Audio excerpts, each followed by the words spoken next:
اس مزاحمتی تنظیم کی جانب سے کہا گیا کہ وہ غیر محفوظ ہے، اور یہ کیوں کہا گیا اور یہ حملے اس کی جانب سے کیوں کیے جا رہے ہیں؟ کیونکہ جو غزہ پر جارحیت سامنے آ رہی ہے، یعنی پہلے 17-16 ماہ کی جنگ رہی، اس کے بعد خود منت ترلے کر کے کہا گیا کہ ایک معاہدے پر آتے ہیں، ہماری یرغمالیوں کو چھوڑو، اور اس کے بعد جب ایک امن و امان کی فضا قائم ہو رہی تھی اس وقت حملے کیے گئے، اور رمضان کے اس مہینے میں حملے کیے گئے جب وہاں پر موسم کی سختی ہے، آلریڈی لوگ اپنے گھروں سے باہر رہ رہے ہیں، ان تک خوراک نہیں پہنچی جا رہی یا پہنچائی جا رہی، بارڈرز بند کیے گئے ہیں، تو اس کے خلاف اب حوثی باغی میدان میں آئے ہیں اور انہوں نے یہ فیصلہ کیا ہے کہ جب تک غزہ کے لوگوں تک ان کا بنیادی حق نہیں پہنچ جاتا، اب وہ ایک سیسا پلائی دیوار کا کردار ادا کرنے کا فیصلہ ان کی جانب سے کیا گیا ہے۔ حوثی باغیوں نے اسرائیل پر اپنے حملے دوبارہ شروع کر دیے ہیں، جس کے بعد امریکہ نے یمن میں حوثی مضبوط ٹھکانوں کو نشانہ بنایا ہے۔ یہ جنگ انسانی بحران میں شدت کے دوران ہو رہی ہے، جو پہلے ہی پابندیوں اور امریکہ کی غیر ملکی امداد میں کمی سے بدتر ہو چکا ہے۔ امریکہ کی جانب سے دہشت گرد قرار دی جانے والی حوثی ملیشیا نے اس ہفتے کے آغاز میں اسرائیل کے بین الاقوامی ہوائی اڈے اور سرخ سمندر میں امریکی جہازوں پر بیلسٹک حملے تیز کر دیے ہیں۔ اس کے بعد امریکہ نے یمن میں حوثی ٹھکانوں کو نشانہ بنایا۔ حوثی ذرائع کے مطابق امریکی حملوں میں یمن کے دارالحکومت صنعاء اور شمال مغربی شہر سعدہ میں ہلاکتوں کی تعداد 50 سے تجاوز کر گئی ہے، جن میں عام شہری بھی شامل ہیں۔ جو کچھ ہم گزشتہ چند دنوں میں دیکھ رہے ہیں وہ امریکی فضائی حملوں کا ایک طویل سلسلہ ہے جو حوثیوں کو مزید نقصان پہنچائے گا۔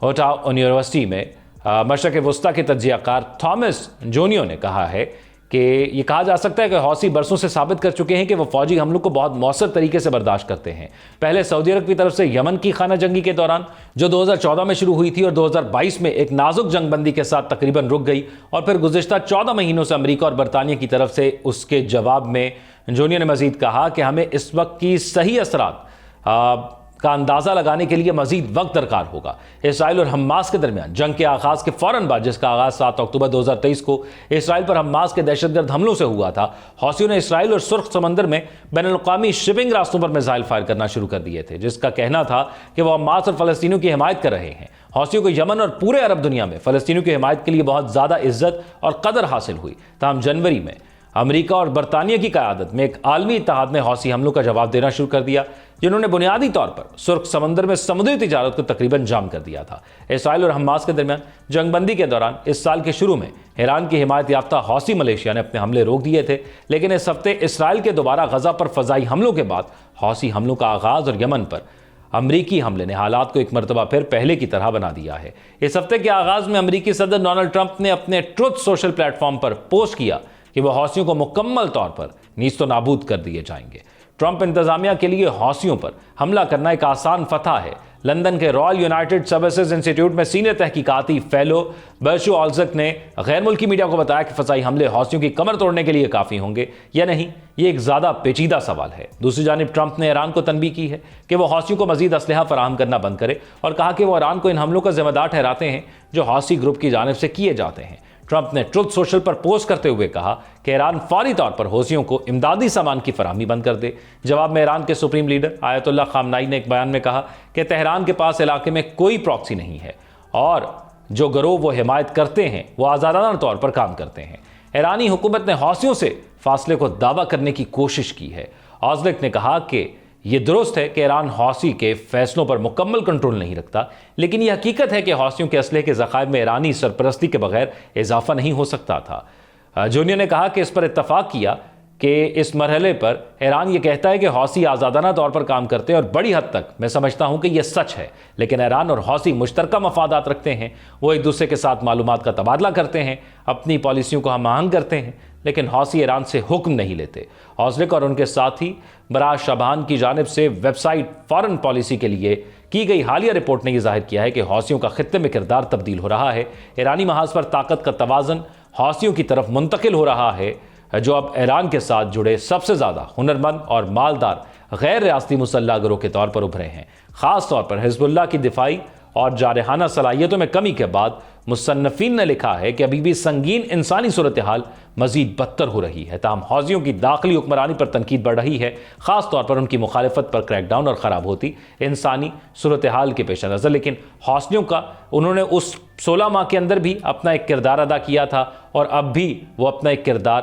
ادا کر رہے ہیں۔ دوسری جانب آپ کو اگر آگاہ کریں کہ انسانی صورتحال یہ جو بدتر سے بدتر ہو رہی ہے، لیکن اقوام متحدہ کے مطابق جنگ کے گزشتہ دہائی کے دوران یمن عالمی سطح پر سب سے سنگین انسانی بحرانوں میں سے ایک بن چکا ہے۔ بہت ساری بین الاقوامی امداد شہریوں کے لیے اس سال کے آغاز میں بند ہو گئی ہے، جب ٹرمپ نے حوثیوں کو غیر ملکی دہشت گرد تنظیم کے طور پر دوبارہ درج کیا تھا، جو سرخ سمندر کی شپنگ راستوں اور اسرائیل پر حملے کر رہے تھے۔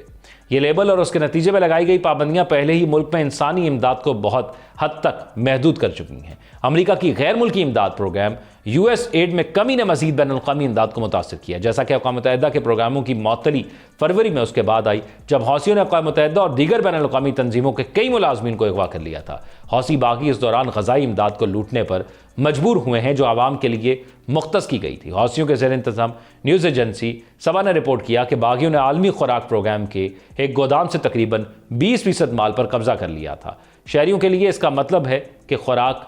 کم ہے۔ اور ناظرین، یہ اس تمام صورتحال کے باوجود ان کا ایک جذبہ موجود ہے۔ انہوں نے گزشتہ 16 ماہ کے اندر اس سمندر کو بند کر دیا، اور صرف اس لیے بند کیا کہ ہمارے بہن بھائیوں پر تشدد کیا جا رہا ہے، ظلم کیا جا رہا ہے، ان کو شہید کیا جا رہا ہے۔ اور آپ امریکہ کی دوغلی پالیسی دیکھیے گا، وہ جو مظلوم کے ساتھ کھڑے ہو رہے ہیں ان کو وہ پوری دنیا میں دہشت گرد تنظیم درج کر رہا ہے، اور جو ظلم کر رہا ہے اس کو وہ ہتھیار بھی دے رہا ہے، اپنے پاس بلا کے شاباشی بھی دے رہا ہے، اس کو تھپکی بھی دے رہا ہے، اور اس کے لیے تمام وسائل بھی پرووائڈ کر رہا ہے۔ یعنی ایک ظالم کے ساتھ کھڑا ہے اور وہ سمجھتا ہے یہ ٹھیک ہے، اور جو مظلوم کے ساتھ کھڑا ہے وہ غلط ہے۔ لیکن سلام ہے ان حوثی باغیوں پر بھی کہ جب ظلم کیا جاتا ہے ان کو پتا ہے کہ ان کے مخالف جو طاقت رکھتا ہے اس کی طاقت، اس کے پاس اسلحہ زیادہ ہے، لیکن انہیں یہ پتا ہے کہ ان کے پاس، حوثیوں کے پاس جذبہ زیادہ ہے۔ اس لیے وہ اپنی جان کی پرواہ کیے بغیر، یعنی ایک ایسی جنگ کے اندر وہ جاتے ہیں جس میں انہیں پتا ہے کہ شہادت ان پر لازم ہو جائے گی، اور وہ یقینی طور پر 99% ایسا موقع آ سکتا ہے کہ وہ شہید ہو جائیں تمام کے تمام، لیکن وہ جاتے ہیں صرف اس لیے